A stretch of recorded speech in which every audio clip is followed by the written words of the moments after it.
So we will now discuss another topic in our subject. We will now proceed with the topic on Archimedes principle. Archimedes principle and force of buoyancy are very similar. To some, uh, na i-interchange pa nga nila to o parang pareho lang yung description. But I will write the description of each Archimedes principle and the force of buoyancy later on para ma-distinguish natin kung meron nga ba siyang kaibahan o pareho lang talaga siya. So Archimedes principle states that whenever a body is immersed, wholly or partially in a fluid, it is buoyed up, lifted up by a force equal to the weight of the fluid displaced by the body. So yung force daw, yung ay na nagtutulak, parang tinutulak niya pataas yung body is equal to the weight of the fluid displaced. Kasi nga pag nilagay natin yung body sa pag nilagay natin yung isang bagay sa body of fluid, kinukuha niya yung space na previously occupied by the by the fluid.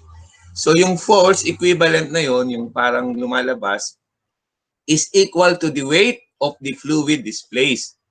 So anong ibig sabihin? So yung totality, yung volume times the unit weight of the fluid becomes the buoyant force. No, yun yung parang equivalent ng ulitin ko volume ng water times the unit weight of, not necessarily water, volume of the fluid times the unit weight of the fluid becomes your buoyant force. So yun yung equivalent force o yun yung nagtutulak doon sa body para mag-float siya o mag-lift siya doon sa body of liquid or body of fluid. Another or in other words, whenever a body is immersed, wholly or partially in a fluid, the resultant force acting on it is equal to the difference between the upward pressure of the fluid on its bottom and the downward force due to gravity. So, kukumpletohin ko muna.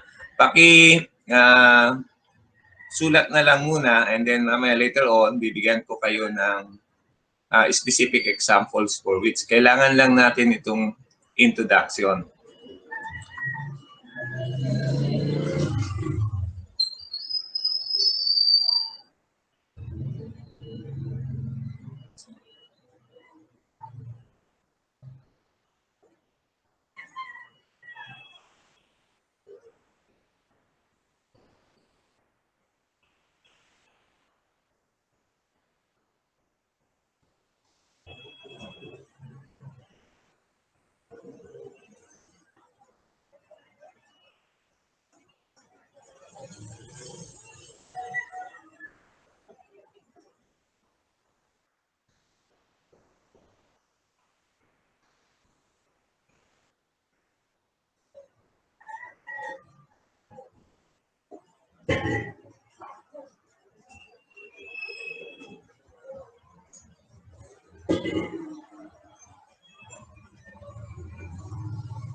Okay, so good morning once again. So by definition, buoyant force is always equal to the weight of the fluid displaced by the body whenever the body is being submerged or submerged in a fluid. Or by equation, by formula, buoyant force is equal to the unit weight of the fluid. W in the first equation represents the unit weight of the fluid times the submerged volume of the body. So kung ano lang yung nakalubog na portion ng body, no? Hindi lahat ng volume ng body is being used. Kung ano lang yung volume of the body. So unit weight, say for example, pounds per cubic feet. So we also have to express our volume in cubic feet. So buoyant force, as it is, force. So this could be uh, described, or the units that will be used can either be pounds in English system, kilograms, newtons, or kilonewtons, depending upon the system being used in the problem. Or another formula for buoyant force is also equal to the unit weight of the body, this time unit weight of the body, times the total volume of the body. So the unit weight of the body is entirely different from the unit weight of the fluid.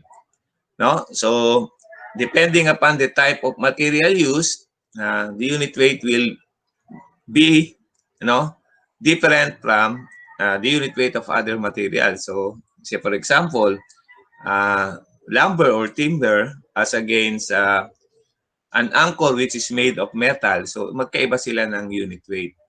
And then the total volume could be easily solved if and when the body is irregular shape. Pero meron kasing mga body na hindi regular yung shape. So mahirap kumuha o mahirap kunin yung total volume if the body is of an irregular shape. Or another formula for buoyant force is also equal to the weight of the body in air. So pag sinabi natin weight of the body in air, ito yung weight ng body before you submerge it sa fluid, no? So yan yung mga different equations that can be interrelatedly used para ma-solve natin yung mga problems sa buoyancy, no? So medyo maiksi lang naman itong topic na to. So siguro by next week matatapos na natin din ito. And then we will proceed kasi mayroon pa tayong dalawang major topics na kailangan nating matapos. Yung susunod is relative equilibrium of fluids, and yung isa yung fundamentals of fluid flow, which includes Bernoulli's energy equation. So I will write the first sample problem in order for us to use the different equations. Again, kindly remember the three equations used in determining the buoyant force. By the way, ang buoyant force hindi always, meron kasing instances na ang body ay hindi lumulubog, no? But rather ito ay lumilipad. Say for example, yung mga balloons, no? Mas magaang yung air inside the balloon, no? Kaya tumatakas siya o kaya siya lumilipad, no? May mga ganun na instances, no? May mga instead na lumubog yung body kahit lagyan mo to ng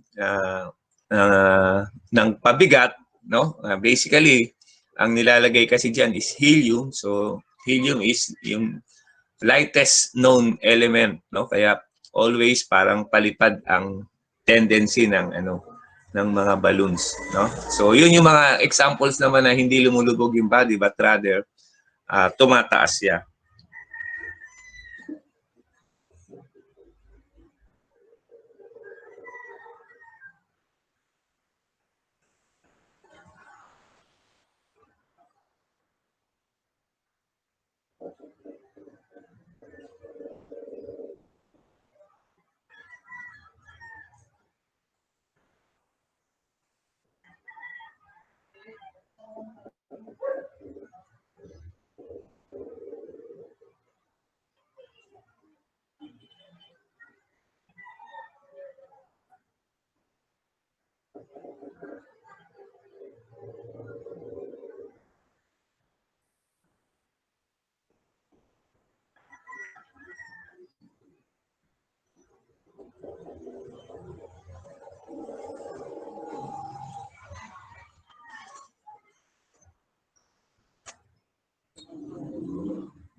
So this will now be our first sample problem. This is the first problem on page 63. A rectangular scow or SCO, 15 feet by 32 feet, having vertical sides and ends, weighs 40 long tons. And 40 long tons is equivalent to 89,600 pounds. Letter A, what is its draft in fresh water? Ang ibig sabihin ng draft, ito yung force yun na lumubog o pumasok doon sa body ng fluid or sa body of liquid. So draft refers to the force yun or the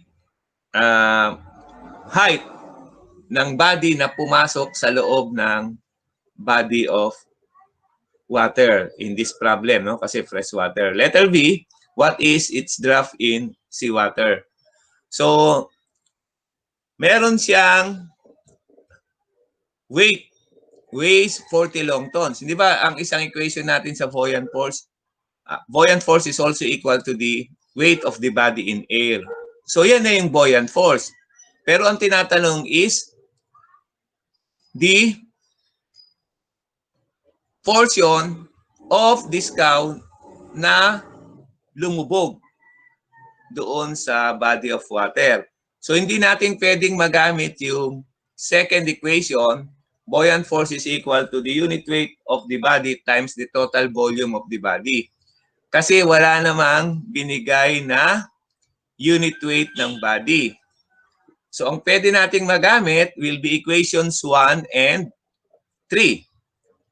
Equation 1 is the unit weight of the liquid or the fluid. In this case, the fluid is water. So, alam naman natin ang unit weight ng liquid, no? At saka yung submerged volume. So, meron tayong area. So, ang kulang na lang natin is yung height o yung drop nga. So, drawing ko muna, ha?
So, using the first equation, buoyant force is equal to the unit weight of the liquid times the submerged volume. So in this case, the submerged volume will be equal to 15 feet times 30 feet times the portion of this cow which is submerged, which is equal to D.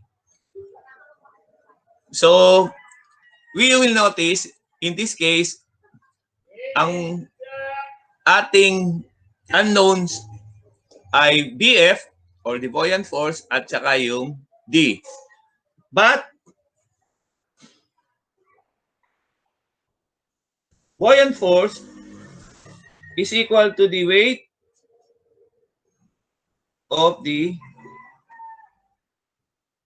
body in air, or buoyant force is equal to 89,600 pounds. So equate the two values of the buoyant force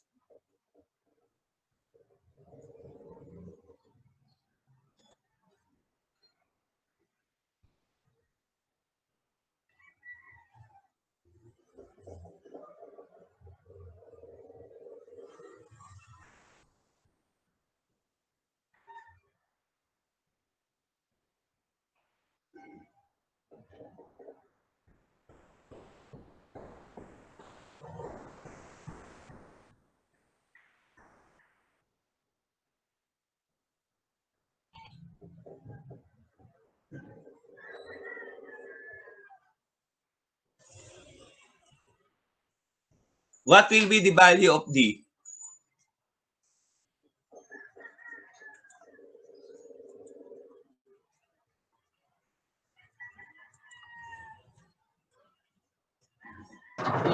Three point 19 po. 3 point 3.19 po. Bakit iba ang sagot sa...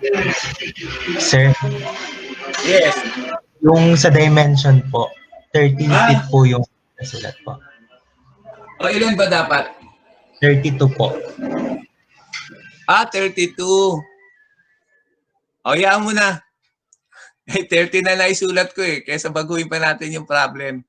But the principle is the same. Ito na lang. Kasi 30 na tayo na isulat ko eh. So ilan ang D dito pag 30 feet?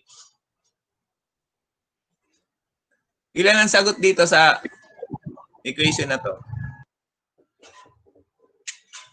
3.19, sir. 3.19 feet. O pagka 32 siya, tignan natin kung pareho yung sagot sa libro. Pag 32, ilan siya? Palitan niyo yung 30 ng 32. 2.99 po. 2.99. Ano ba yung sagot sa libro? Tignan natin sa likod.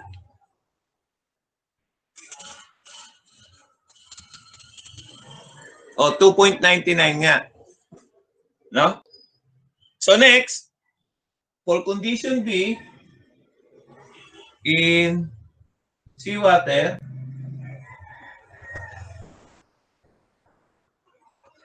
our equation now will become 62.4 pounds per cubic feet times 1.03. 1.03 is the specific gravity, or more or less the specific gravity given for seawater. So times 15 feet times 30 feet times D will be equal to 89,600 pounds. For the second condition, what will be the draft?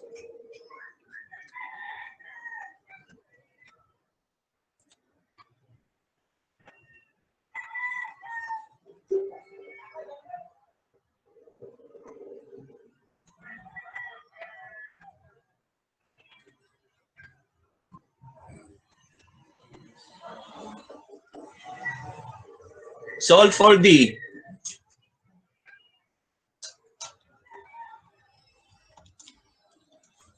3.1 po. 3.1. 1 po. 1. 3.097 or 098 or 3.10.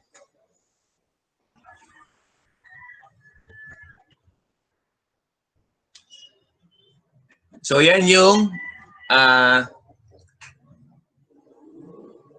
value of D. Saan ba ginagamit ang Archimedes principle o yung buoyancy principle? Ito yung mga pag nagkakarga sa mga sea vessels para malaman kung ilan lang ang dapat na ikarga niya para hindi umabot sa critical depth ng isang sea vessel yung kasi pag masyado nang malalim yung nakapasok na portion sa sea vessel at pag umalon baka ito ay pasukan ng tubig o kaya mawala sa balance, no?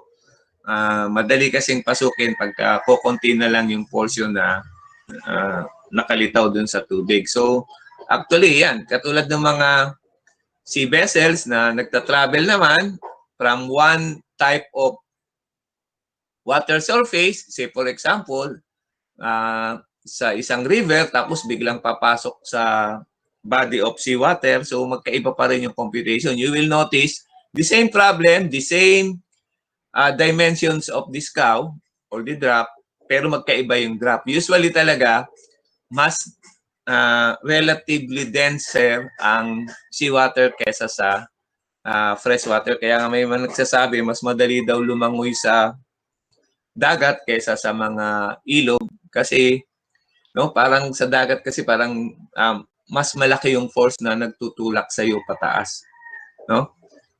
Kesa sa freshwater, body of freshwater. Okay? So next sample naman tayo.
So this will now be our next problem.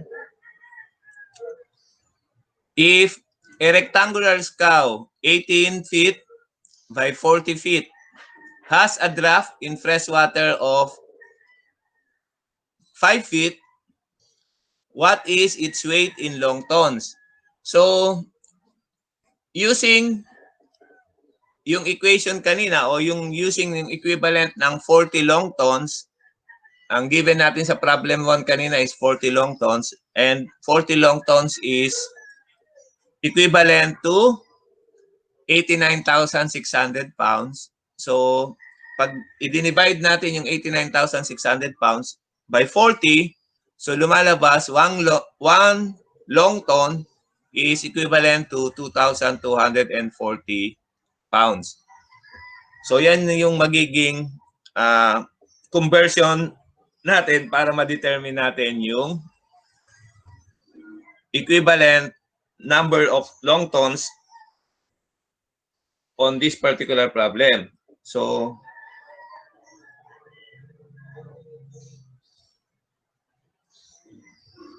buoyant force is equal to the unit weight of the liquid times the volume submerged. So, since wala naman, sinabi dito, particularly in fresh water, so 62.4 pounds per cubic feet times the submerged volume, 18 feet by 40 feet by 5 feet. So, buoyant force will be equal to what?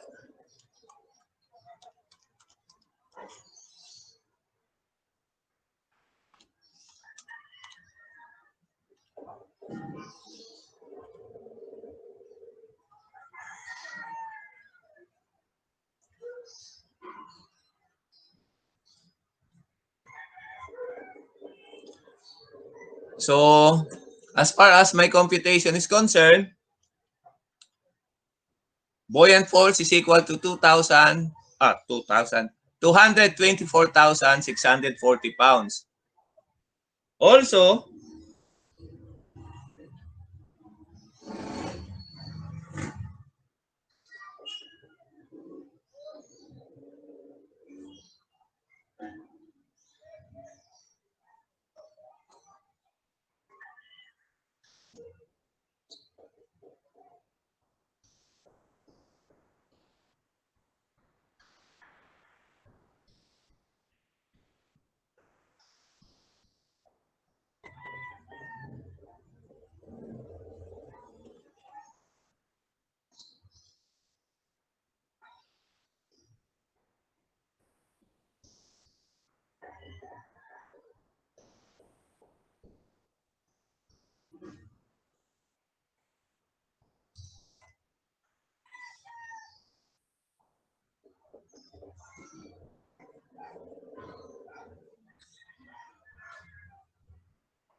so the equivalent buoyant force in long tons will be equal to 100.29.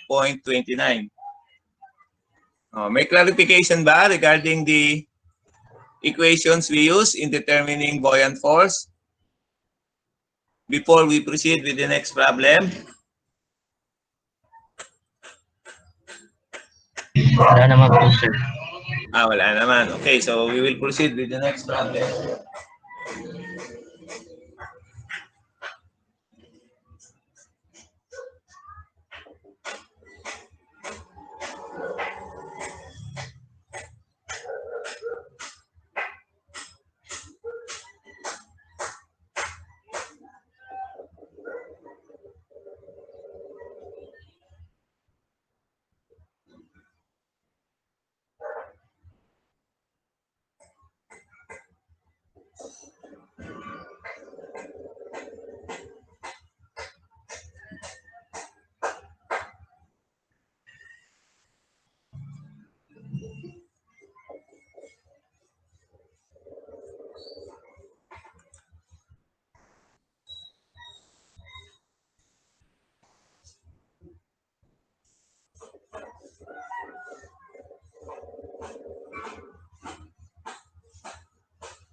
Okay.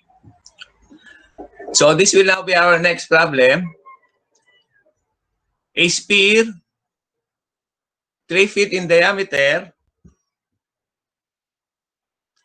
floats half submerged in a tank of oil, the specific gravity of which is equal to 0.80. What is the total vertical pressure on the sphere? The total vertical pressure on the sphere is also equal to your buoyant force. And letter B, what is the minimum weight of an anchor weighing 150 pounds or PCF, pounds per cubic feet? Meaning, this is now the unit weight of the anchor. That will be required to submerge the sphere completely. So for the first condition,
So the volume of this sphere is equal to 4 over 3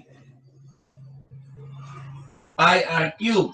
Since it is only half submerged, we have to divide it by 2. So what will be the value of the buoyant force? So this will be 62.4 pounds per cubic feet times 0.80 times 4 pi 1.5 cube divided by 6.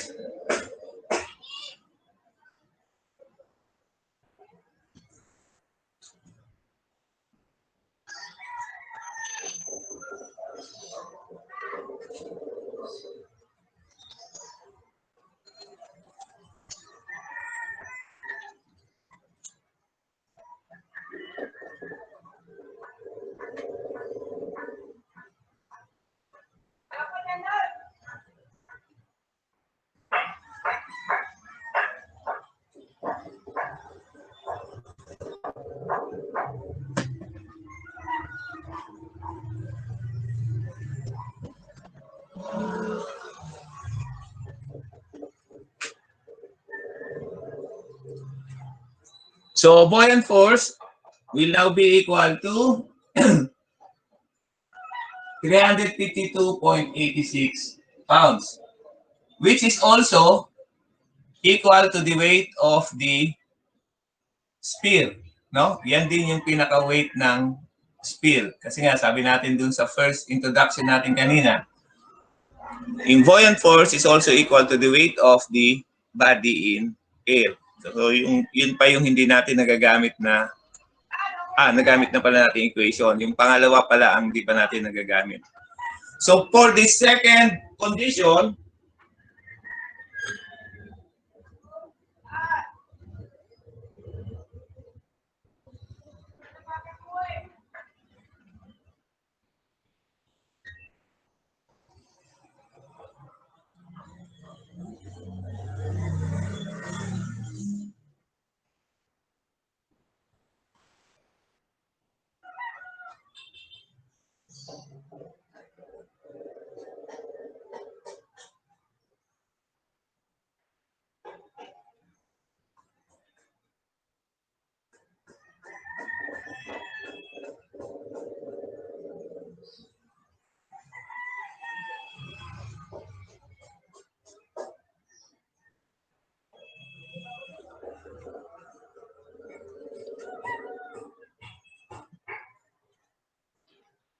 so there is now an additional anchor attached to the sphere to make it fully submerged. So we have the weight of the sphere, we have the weight of the anchor, we have buoyant force number 1 and buoyant force number 2. So buoyant force 1 plus buoyant force 2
So this will now be your working equations. Working equation, I mean. So yung buoyant force number 1 for the second condition, since the sphere now is totally submerged, so wala na siyang divided by 2. So this will now become 62.4 pounds per cubic feet times the unit weight of oil, 0.8 times the submerged volume of the sphere, which is 4R, 4/3 pi r cube, plus the second buoyant force. Again, yung second buoyant force is equal to the unit weight of the liquid, which is still equal to 62.4 pounds per cubic feet times 0.8 times the submerged volume. So yung anchor, totally nakalubog siya. So inilagay ko na lang B sub A. So wala siyang shape na given. Kaya B sub A na lang siya. Will be equal to W1 plus W2. So yung W1 natin is 352.86, which is the weight of the sphere in air, plus yung weight ng anchor. So yung weight ng anchor will be equal to the unit weight of the anchor times the volume of the anchor. So yan yung makukuha natin na equation. Solve for the volume of the anchor using that equation.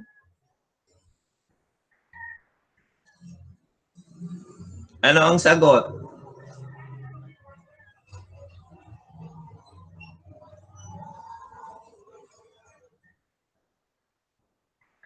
Volume lang muna.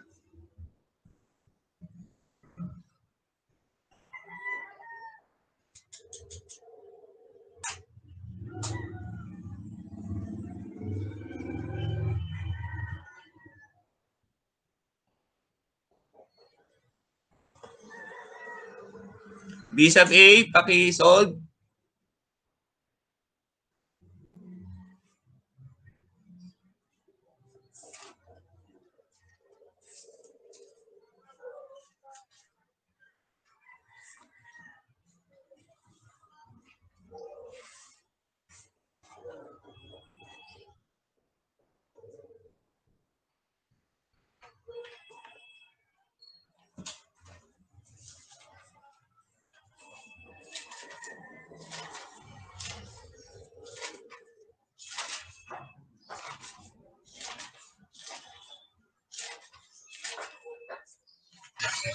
$3.53 po.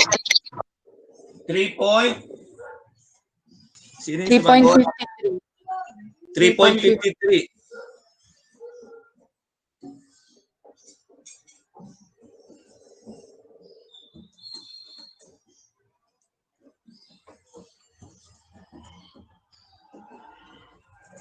3.53. .53 cubic feet. Ito ba yung sagot ng iba? O, ito Yes yung... po. Okay. So, para makuha yung weight, minimum weight of the anchor, i-multiply nyo lang yan sa 150 pounds per cubic feet.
What will be the weight of the anchor needed to fully submerge the spear?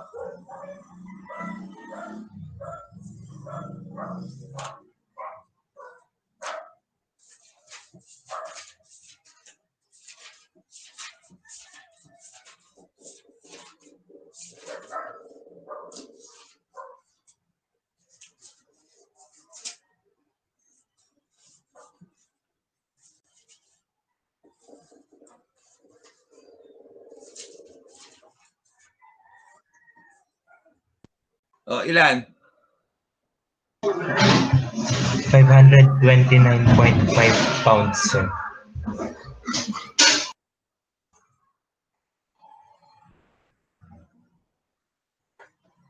So,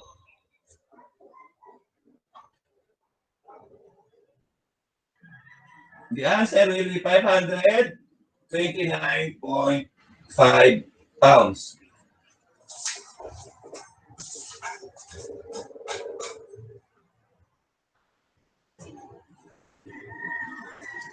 Okay. So next problem.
So this will now be our next problem.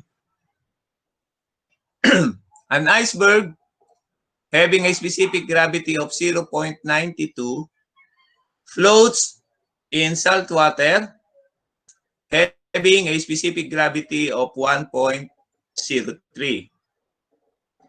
If the volume of ice above the surface is 700 cubic yards, what is the total volume of the iceberg?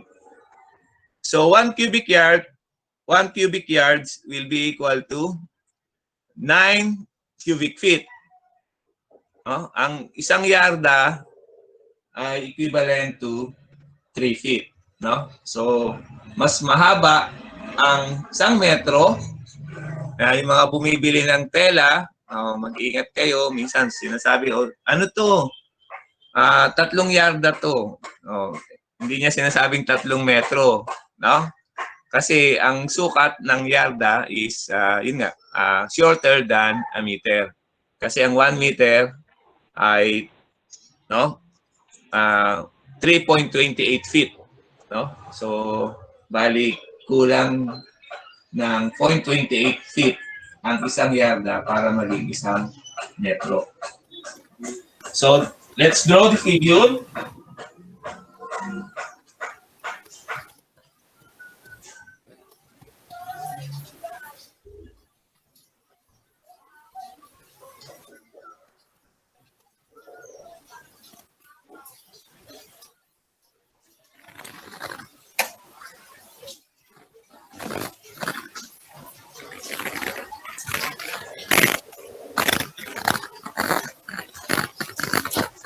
Stretch!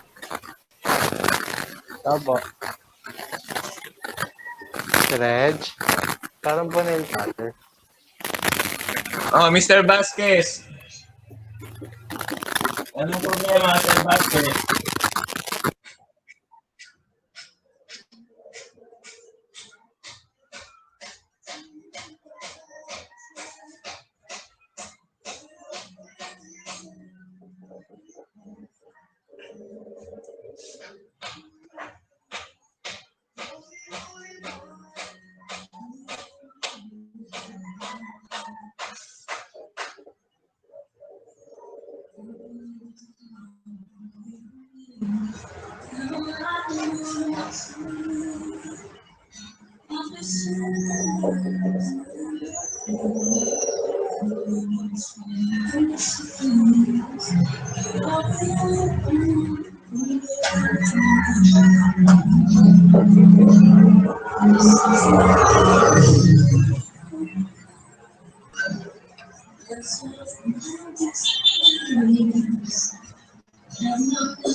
So, equate 1 and 2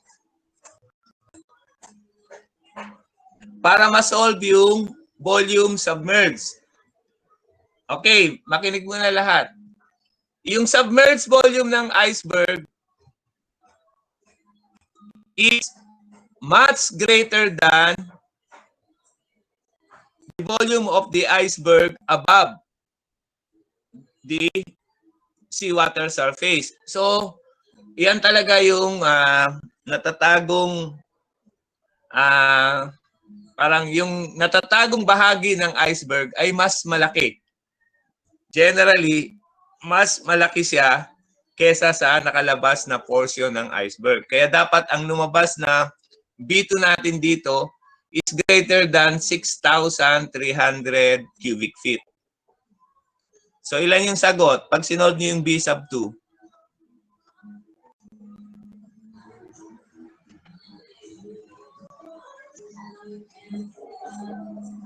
Pakisolve yung B sub 2.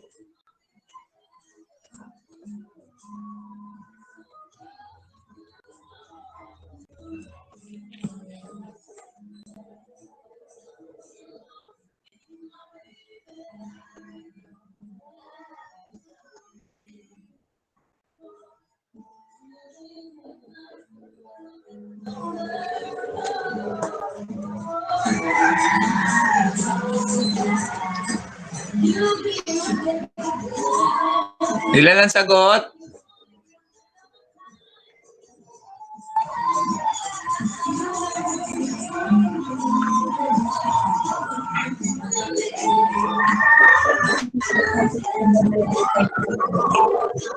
Ilan, Miss Panyebe? 52,690.91. Sa'yo is 52,000.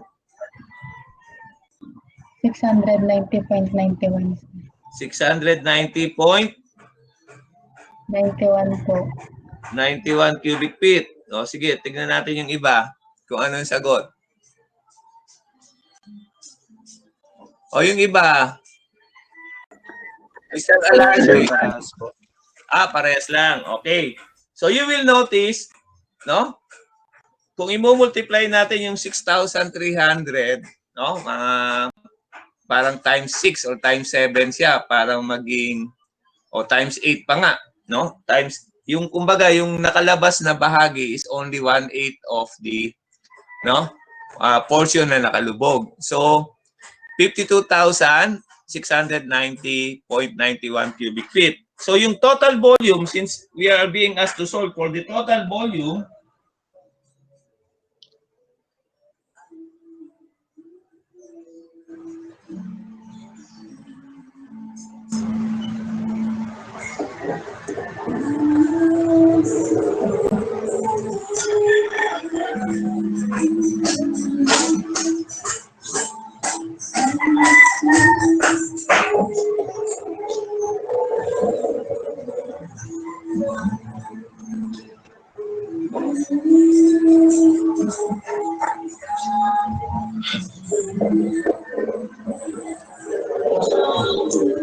ilan yung B sub 2?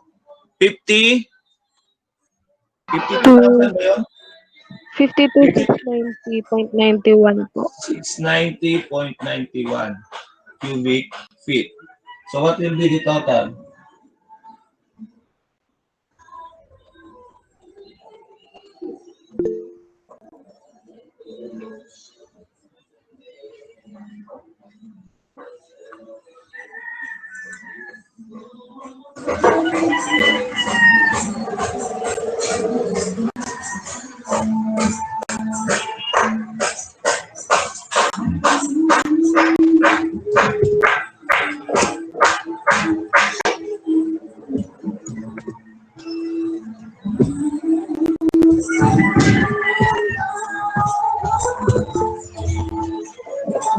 answer? 58,990.91. 58,990. Point 91. Tama ba?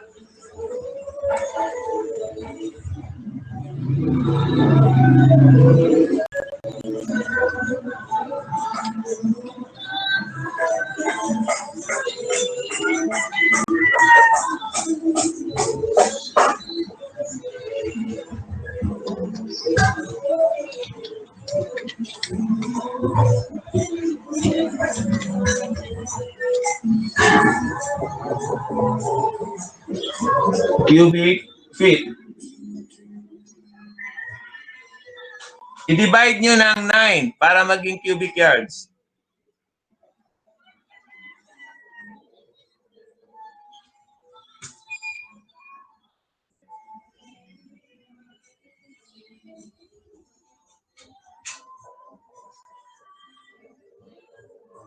Ang sagot niya kasi dito sa libro is cubic yards. So, the answer in the textbook is 6,550 cubic yards. So, sa atin is 6,554.55 cubic yards. Okay? So, 10 minutes coffee break muna tayo. Hindi pa kasi ako nakapag-coffee. So, balik na lang after 10 minutes para sa continuation of the discussion on Archimedes principle.